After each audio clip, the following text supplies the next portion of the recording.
Bonjour. Aujourd'hui, nous allons étudier ou réviser la voix passive. Il existe 3 voix en français, la voix active, la voix pronominale et la voix passive. Celle qui nous intéresse aujourd'hui, la voix passive, a la particularité de voir son sujet subir l'action et non la réaliser lui-même. Écoutons un exemple avec Wassim, petit champion de la littérature, invité dans une émission littéraire. Une grande guerre, et comme je suis intéressée par ces sujets-là, du coup, j'ai beaucoup aimé ce livre. Dans cette phrase, le sujet est je. Mais je ne fait pas l'action, il la subit. Il est passif par rapport à cette action, d'où le nom de voix passive. Ce qui fait l'action, c'est ce qu'on appelle en grammaire le complément d'agent. Le nom agent vient du latin ago, agir. Ce complément d'agent est introduit par la préposition par ou de. On peut transformer cette phrase de la voix passive à la voix active. Pour cela, on va procéder de la manière suivante.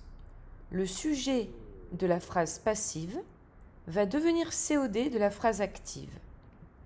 Et le complément d'agent de la phrase passive, comme c'est lui qui agit, il va devenir tout naturellement le sujet de la phrase active.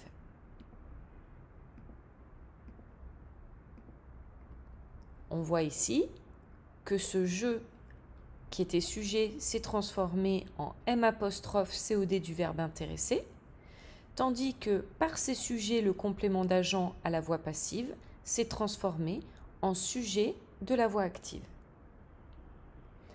Mais parfois, dans la phrase passive, il n'y a pas de complément d'agent.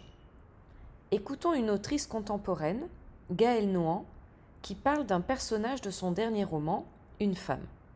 Retenue beaucoup plus longtemps qu'elle ne pensait, un peu comme Ulysse, elle est retenue loin de chez elle très longtemps finalement, alors qu'elle pensait qu'elle allait revenir vite.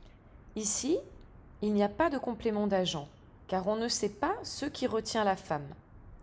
Si on devait transformer cette phrase à la voix active, il faudrait utiliser le pronom indéfini on. On la retient. On remarque avec ce deuxième exemple que tous les verbes conjugués à la voix passive utilisent l'auxiliaire être, même au temps simple. C'est d'ailleurs le temps de l'auxiliaire qui indique le temps du verbe à la voix passive. Ici, est au présent, donc est retenu, c'est du présent passif, qu'il ne faut pas confondre avec le passé composé de la voix active qui donnerait a retenu avec l'auxiliaire avoir.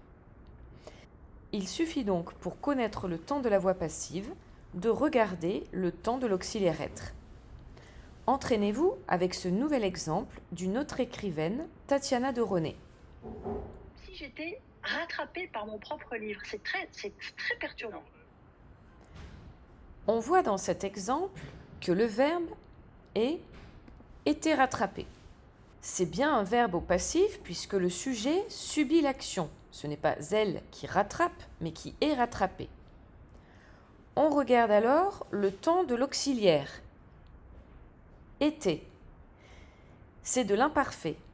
Donc, l'ensemble était rattrapé, c'est de l'imparfait à la voix passive. Si l'on veut utiliser un temps composé à la voix passive, il y aura alors une forme verbale en 3 parties. Écoutez cet extrait de film. J'ai vu qu'il avait été arrêté plusieurs fois pour du grabuge dans des bars. Avait été arrêté est le verbe. Il est composé de 3 éléments. Le participe passé arrêté, qui est ici, et l'auxiliaire être avait été. Cet auxiliaire se trouve au plus que parfait. L'ensemble avait été arrêté et donc le plus que parfait de la voix passive. Cette vidéo est terminée. J'espère que la voix passive n'a plus de secret pour vous.